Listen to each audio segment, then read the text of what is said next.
मैं इस गंदे सिस्टम के आगे घुटने नहीं टेकूंगा कभी भी, ठीक है ना। और पब्लिक की अभी भी तो कह रहा हूँ, इस बीजेपी सरकार को, हरियाणा के मुख्यमंत्री है भाई, मेरे को फांसी तड़वा दो भाई, मैं फांसी लेने के लिए तैयार हूँ। पहले भी कितने देशभक्ता ने बलिदान दे रखे हैं, फांसी तोड़वा दो ना सीधा, मैं बैठा हूँ भाई, फांसी तोड़ दो मेरे को, मैं खुश हो जाऊंगा। ये कहीं कहीं क्या है, वो अधिकारी जो यहाँ मुट्ठी भर अधिकारी हैं, ये हरियाणा की जनता को परेशान कर रहे हैं हर तरीके से, इन्हीं को लूट रहे हैं, अपने हरियाणा को बर्बाद कर दिया। किसी को झूठे केस में फंसा दे हैं, किसी पर रिश्वत ले ले हैं, किसी यानी कि लूट तंत्र मचा दिया है कि इसको बचा लो भाई, सबको ये को हरियाणा को बचा लो। इन बड़े जो बाहर के को जंद मुट्ठी भर लोगों ने, जो मुट्ठी भर अंग्रेज आए थे ना, वे भी देश से ही पे अपने देश के आ रहे हैं बाहर से, पुलिस ऐसे गिरफ्तार करके ले जाती है। मैंने कहा भाई कपड़े चेंज करने दे, मैंने अपनी मेरे को और नगन अवस्था में मैं ये अच्छे गुंडा कर दी, 2-3 उनकी पुलिस आ रही, मैंने कहा अभी मारे मेरे को फोन करके बुला लेते, मैं कि कहीं भाग थोड़ी रहा हूँ, मैं कोई और थोड़ी हूँ। जिन पर मर्डर के केस चल रहे, जो रिश्वत में पकड़े जा रहे पुलिस वाले और विभाग के, वे आज सब ड्यूटी पे हैं। यानी कि मेरा तो खाली हुए तो रोक्या था भाई क्यों लूट रहा है, इसकी वीडियो तो बनाने गए थे। शर्म आनी चाहिए, साथ के साथ इस सरकार को भी शर्म आनी चाहिए। वो रोक के मेरे साथ मारपीट करी और गाली गलौज की उसकी जो मौके पर गवाह थे उनने दरखास्त में भी साइन करके हमने दे दी थी थाने में, भाई ऐसे ऐसे किया गया है। ऐसा गंद मचा दिया हरियाणा में जो आज तक नहीं मचा था। बिल्कुल, कई सारी ऐसे खबरें आ रही है भाई, आने वाले टाइम में सिंघम पानीपत से या कहीं और से चुनाव लड़ेगा, ये सच है या झूठ?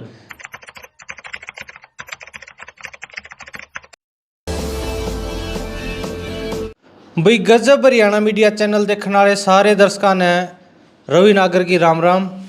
भाई फिलहाल जो चेहरा आप मेरे साथ देख लग रहे हो, वैसे तो पूरा हरियाणा पूरा इंडिया जाना है, लेकिन बहुत दिन हो गए थे देखे, लोग बाट में थे आखिर आशीष उर्फ सिंघम कहाँ चला गया। सारी की सारी बातचीत करेंगे। और जो इसका केस था उसमें फिलहाल इसकी नौकरी चली गई है, उसमें क्या कुछ कार्रवाई चल रही है। कल सिंघम अनिल विज के दरबार में भी पेश हुआ था, यानी कि अम्बाड़ा पेश हुआ था, वहाँ पर क्या कुछ कार्रवाई, क्या कुछ आश्वासन दिया गया है सिंघम द्वारा, सारी की सारी बातचीत करेंगे। सबसे पहले आशीष भाई राम राम। राम राम सभी को, जय हिंद जय भारत। हाँ जी, तो क्या कुछ कार्रवाई चल रही है आपके केस में, आपकी नौकरी मिल सके वापिस तक नहीं मिलेगी? देखिए कार्रवाई तो कुछ नहीं चल रही। जो मुख्य गवाह थे, मौके के गवाह थे, जिनसे रिश्वत ली गई, उन्होंने भी अपने 8-10 लोगों ने स्टेटमेंट करवा चुके हैं डीएसपी पानीपत के पास। उसके बावजूद भी जो रिश्वतखोर थानेदार है उस पर कोई कार्रवाई नहीं, और मेरे को जेल में गिर दिया। निर्दोष पत्रकारों के ऊपर झूठी एफआईआर करवा दी, मेरे परिवार वालों के खिलाफ झूठी एफआईआर करवा दी, और ये तो सारा गोलमोल चल रहा है। क्या लग रहा है जिस हिसाब से आप एकदम मतलब काम कर रहे थे ईमानदारी से, उल्टा ही आपको ही फंसा दिया, काम करने का मन कर रहा है या नहीं कर रहा है? देखिए काम करने का मैं इतना दुखी होता हूँ, पब्लिक इतनी परेशान है, मैं अपनी वजह से दुखी नहीं हूँ। अब भाई मेरी नौकरी चली गई, मेरे को किसी चीज़ की ऐसी आवश्यकता नहीं है कि भाई मेरे को करोड़ों की गाड़ी चाहिए, लाखों की गाड़ी चाहिए। मेरे को तो 2 टाइम की 2 रोटियां और सिंपल और चटनी के साथ भी खा सकते हैं हम। मेरे को किसी चीज़ की आवश्यकता नहीं, और कपड़े भी महंगे पहनने की जरूरत नहीं, 200-400 के कपड़ों से गुजारा कर लेंगे, ठीक है ना। मेरे को दुख ये होता है, ये ऐसा गंदा सिस्टम होया पड़ा है देश अपने प्रदेश में, खासकर किसी भी गरीब आदमी की, किसी भी आम जनता के, आम जनता है कोई, किसी की कहीं पर भी सुनवाई नहीं हो रही। एक ये बहुत बड़ा दाग है इस पे हरियाणा की सरकार पे भी, और जो भी हरियाणा के नेता हैं और हरियाणा का जो विपक्ष है उसके लिए भी ये एक दाग है, उसके माथे पे कलंक है ये, जो ऐसे हर व्यक्ति परेशान है। यानी कि सरकारी तंत्र ने एक लूट का सिस्टम जाल बुन दिया इस हरियाणा के अंदर।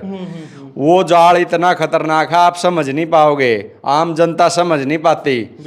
देखिए पहले क्या होता था, पहले कोई पब्लिक को परेशान करता था, नेता इंटरफेयर करते थे, कोई भी सरकारी अधिकारी उनके नेताओं तक बात चली जाती थी, उस काम को करवा देते थे, सुनवाई हो जाती थी।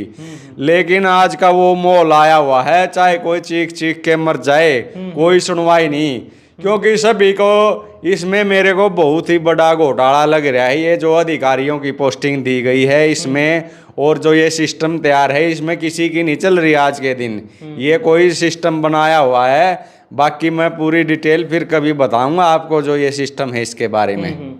कल आप अनिल विज के दरबार में गए, वहाँ पर क्या कुछ आश्वासन आपको दिया गया? देखिए वहाँ पे पहली तो बात है, एक हरियाणा में पब्लिक को विश्वास किस पे है?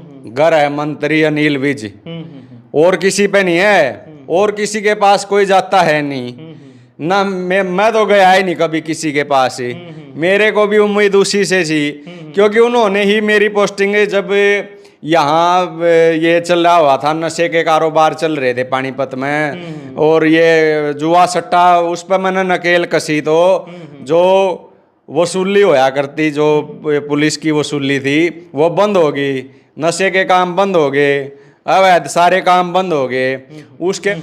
तो वो किस कारण भेजा? एक तस्कर करीब ये सुनने में आया है लाखों लाखों रुपए देता था। उस दिन हम उसके पास तक पहुंच गए, उसको पकड़ लिया, यानी कि जब तक मैं वहाँ उसको पकड़ के लेके चौकी तक भी नहीं आ पाया, रास्ते में ये कह दिया गया यार लाइन में रिपोर्ट करो। उसके बाद मैंने गृह मंत्री को बताया भाई ऐसे ऐसे बात हो रही है, तो गृह मंत्री ने मेरी को दोबारा फिर ड्यूटी दे दी, बोला जाओ खुल के काम करो। भाई मैंने सोचा माँ दबंग आदमी है, ईमानदार आदमी है, माँ तो अपना ड्यूटी कर, लोगों की सेवा कर, ज्यादा से ज्यादा जितनी हो, क्यों सबका अपना गोज भरण का, बहुत सारे जो कर्मचारी अधिकारी हैं अपना गोज भरण से मतलब है, उन्हें किसी के दुख दर्द से नहीं है, ठीक है ना। हर तरह कोई कहीं जाम की समस्या, कहीं किसी चीज की समस्या, कहीं सरकारी तंत्र का दुरुपयोग हो रहा है। ड्यूटी की तो फिर अवैध वसूली कर रहा था एक थानेदार, मेरे पास फोन आ जाता है भाई ये अवैध वसूली कर रहा है। मैंने इंचार्ज को भी बताया जी अवैध वसूली कर रहा है, बोला जाके देखा। मैंने वीडियो बनाने की कोशिश की तो उसने मेरे को रोक के मेरे साथ मारपीट करी और गाली गलौज की। उसकी जो मौके पर गवाह थे उनने दरखास्त में भी साइन करके हमने दे दी थी थाने में, भाई ऐसे ऐसे किया गया है। उसके बावजूद भी इस ऐसा गंदा अधिकारी जो ये देश के नाम पर ये कलंक है आज के दिन, इसने एक चोर को तो कोई कार्रवाई नहीं की, और एक भ्रष्टाचार रोकने के ऊपर मेरे ऊपर मुकदमा भी दर्ज, जिन पर मर्डर के केस चल रहे, जो रिश्वत में पकड़े जा रहे पुलिस वाले और विभाग के, वे आज सब ड्यूटी पे हैं। यानी कि मेरा तो खाली हुए तो रोक्या था भाई क्यों लूट रहा है, इसकी वीडियो तो बनाने गए थे। शर्म आनी चाहिए, साथ के साथ इस सरकार को भी शर्म आनी चाहिए। गृह मंत्री उसके बाद मेरे ऊपर FIR कर दी। मैंने गृह मंत्री को कहा भाई ऐसे ऐसे है, 4 फरवरी को नो बोले SIT बना दी मैंने पानीपत को छोड़ के करनाल में। यानी कि उसके बाद भी SIT बनने के बाद भी 9 तारीख को सुबह मैंने SP के पास पेश होना था। माँ जी मेरे ऊपर झूठी FIR कैसे कर दी आपने? 9 तारीख को जब 12 बजे का मैंने टाइम दिया था, उससे पहले ही मेरे को वो यानी कि पुलिस ऐसे गिरफ्तार करके ले जाती है। मैंने कहा भाई कपड़े चेंज करने दे। मैंने अपनी मेरे को और नगन अवस्था में मैं ये अच्छे गुंडा कर दी, 2-3 उनकी पुलिस आ रही। मैंने कहा अभी मारे मेरे को फोन करके बुला लेते, मैं कि कहीं भाग थोड़ी रहा हूँ, मैं कोई वो थोड़ी हूँ ना। मेरे से कुछ पूछा, झूठा केस बना के सीधा जेल में भेज दिया, और रास्ते में मेरे पिताजी को रोड पे फेंक गए पुलिस वाले।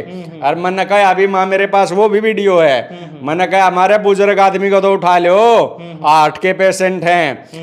उन्होंने कुछ नहीं सुनी और अपना उन पर दबाव आ रहा था। ये तो गुलामी का SP से नीचे जो भी कर्मचारी अधिकारी है ना पुलिस में, किसी के घर में है ना, जो भाई सुन रहे हैं उनसे पूछ ले, सारे गुलाम है उनके।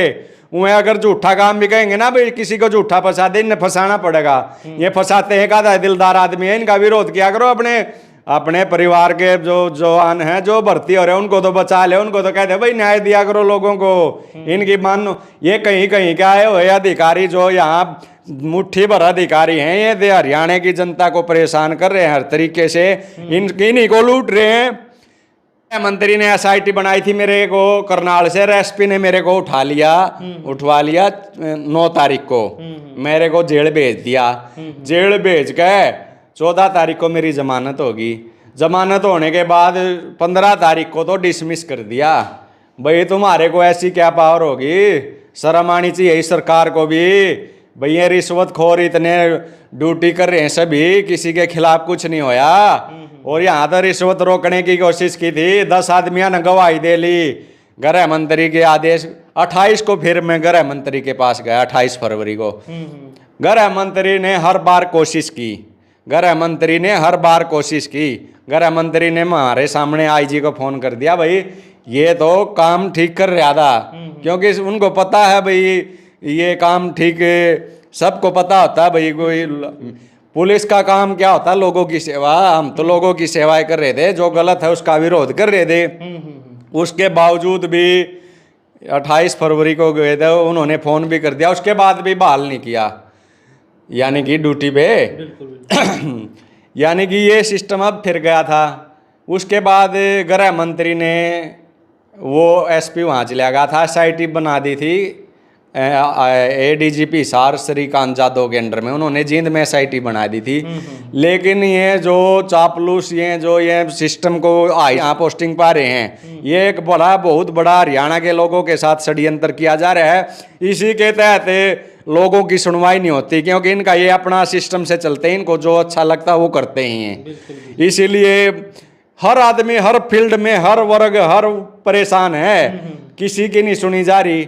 कोई नेता है, नेता की भी ये अपने पर्सनल काम तो करवा ले हैं, क्योंकि इनको भी मेरे हिसाब में ये आदेश दिया, भाई थारे पर्सनल काम होना बिल्कुल में करवा लिया करो, क्योंकि वो सिस्टम में फिर बाधा पड़े जो इन अपना जाल बुन रखा है पूरे हरियाणा के ऊपर, वो सिस्टम में बाधा पड़ती है। ये एक बड़ा बहुत ही अपने हरियाणा का दुर्भाग्य है, जो ऐसा यानी कि अपना हम चुनते हैं, विधायक चुनते, मुख्यमंत्री है चुनते हैं, उनकी बजाय इस हरियाणा पे जो तानाशाही ताकते हैं वे कब्जा किए हुए हैं। बिल्कुल। अगर अभी बात करें तो आपके पिताजी के ऊपर भी उस टाइम केस हुआ था, उसमें भी कुछ कार्रवाई चल रही है और रफा दफा हो गया केस? जो पत्रकारों पे था वो पेंडिंग गिर रहे हैं। मैं तेनू कह रहा हूँ इस बीजेपी सरकार को, हरियाणा के मुख्यमंत्री है, भाई मेरे को फांसी तड़वा दो भाई, मैं फांसी लेने के लिए तैयार हूँ। पहले भी कितने देशभक्ता ने बलिदान दे रखे हैं, फांसी तोड़वा दो ना सीधा। मैं बैठा हूँ, मैं भाई फांसी तोड़ दो मेरे को, मैं खुश हो जाऊंगा। फांसी टूटने में भी खुश हूँ मैं इस गंदे सिस्टम के आगे घुटने नहीं टेकूंगा कभी भी, ठीक है ना। और पब्लिक की अभी भी चलो उस टाइम में ड्यूटी पता ज्यादा मदद करता था, अब भी छोटी मोटी देखो, बिना पावर हम कुछ कर नहीं सकते, थोड़ी बहुत तो पावर होनी चाहिए। मैं से भाई हौलदार की पावर में था, पूरा पानीपत का जाम खोलिया, पूरा पानीपत का। उन कॉलोनिया में कभी इंटरव्यू लो जहाँ हर जगह गलत ये धंधे होते थे, नशे के, जुए सट्टे के, बिल्कुल 100% के तो कह नहीं सकते, 80 से 90% काम बंद हो चुके थे पानीपत में। पुलिस चाहे तो करवा क्या नहीं सकती। बिल्कुल बिल्कुल। पानीपत की जनता आप तो बहुत प्यार करा कर दी और आस है दोबारा का भाई सिंघम दोबारा ताव है। अब आपकी नौकरी तो आ सके है या नहीं आ सकती? देखिए अब सरकार चाह तो हो क्या नहीं सकता, और ऊपर से अगर फिर कोर्ट में चल रहा है कोर्ट देख लेगा। अगर किसी कारणवश आपकी नौकरी वापस नहीं आती तो आप पानीपत की जनता का कैसे भला करोगे, कैसे सेवा करोगे? देखो पानीपत के जैसे हमारे को वर्दी मिली थी, तो मेरे को ये मलाल रह गया, इन्होंने मेरे को झूठे केस में फंसा के। मेरे को तो ऐसा मौका मिलना चाहिए था, लोगों की सेवा करते करते मेरे को मौत गले लगा ले। मेरे को तो, मैं तो ऐसा वो चाह रहा था भाई ऐसा हो जाता था, मैं खुश था। लेकिन अब इन्होंने झूठे इसमें कर दिया। लोगों की फिर भी हेल्प करी जाएगी हर तरीके से, लोगों के साथ खड़ा हूं मैं दिन रात, चाहे मैंने अपनी जान की बाजी लगानी पड़े। ये नकली वादे जो ये फॉर्मेलिटी पूरी करे हैं, किसों के दरबार में चले जाओ, किंग चले जाओ, फॉर्मेलिटी पूरी हो रही हैं, जो तुरंत एक्शन होना चाहिए। ऐसा गंद मचा दिया हरियाणा में जो आज तक नहीं मचा था। बिल्कुल, कई सारी ऐसे खबरें आ रही है भाई आने वाले टाइम में सिंघम पानीपत से या कहीं और से चुनाव लड़ेगा, ये सच है या झूठ? नहीं, चुनाव मेरा लड़ने का, मेरा तो ये मेरा कोई विचार नहीं है चुनाव लड़ने का, क्योंकि मैं बड़ी आड़ा रगड़ा लगाया करूं फिर। मैंने कैसे अब ये कह रहे भाई ये उससे पाई था जब ये नहीं भुगता गया। चुनाव लड़ने के बाद तो एक सिस्टम होता है, ठीक है ना, ये नहीं होता ऐसे नहीं करी जागी। जब तक खुल के काम नहीं कर सकते ना वो चीज करने का नहीं, वो फायदा नहीं है। बिल्कुल। हाँ, तो क्या लग रहा है आने वाले टाइम में सिंघम लड़ेगा कहीं से चुनाव या नहीं? देखो मेरी पहली तो इच्छा यही है, मेरे को ड्यूटी मिल जाए, मैं लोगों की फिर सेवा करूं। बिल्कुल। सरकार दे या कोर्ट दे, ठीक है ना। अगर किसी का नौकरी ना मिलती है तो फिर क्या करेगा सिंघम? भाई अब फिलहाल के लिए कोई प्लानिंग नहीं है, वो तो बाद में लोग जैसे चाहेंगे उसके बारे में फिर फैसला मतलब लेंगे ये भी। क्या इसका जनता की सेवा जरूर करेंगे या तो नौकरी के थ्रू या किसी और काम के थ्रू? हाँ, कोई समाज सेवी संगठन ऐसा बनागा अपना मजबूत, क्योंकि ऐसे गंदे माहौल में तो कुछ का आज के दिन हरियाणा का इतना गंदा माहौल चला हुआ है, इतना गंदा माहौल चला हुआ, आज तक इतना गंदा माहौल नहीं देखा हरियाणा का जो फिलहाल चल रहा है। बिल्कुल। फिलहाल आपको पूरा हरियाणा देखने लग रहा है, तो कोई खास मैसेज आप दर्शकों को जो आपसे प्यार करते हैं उनको देना चाहते हो? भाई मैं तो ये कहूंगा, भाई इतना गंद मचा रखा है इस टाइम अधिकारी गणों ने, जो बड़े अधिकारी ना सारा हरियाणा सरकार को ही हाईजैक कर रखा है। हरियाणा सरकार ही इस टाइम हाईजैक है बड़े बड़े अधिकारियों के चुगल में, ठीक है ना। इसको बचा सकते हो तो बचा लो आप लोग, क्योंकि मुट्ठी भर बाहर से आए हुए कुछ जो बड़े बड़े अधिकारियों के रूप में ही नए देश अपने हरियाणा को बर्बाद कर दिया। किसी को झूठे केस में फंसा दे हैं, किसी पर रिश्वत ले ले हैं, किसी यानी कि लूट तंत्र मचा दिया है कि इसको बचा लो भाई, सबको ये कहूँ हरियाणा को बचा लो। इन बड़े जो बाहर के को जंद मुट्ठी भर लोगों ने, जो मुट्ठी भर अंग्रेज आए थे ना, वे भी देश से ही पे अपने देश के आ रहे हैं बाहर से। तो भाई फिलहाल आप सिंघम के लिए एक प्यारा सा कमेंट जरूर करियो और इस वीडियो ने ज़्यादा से ज़्यादा शेयर करियो। जय हिंद, जय भारत।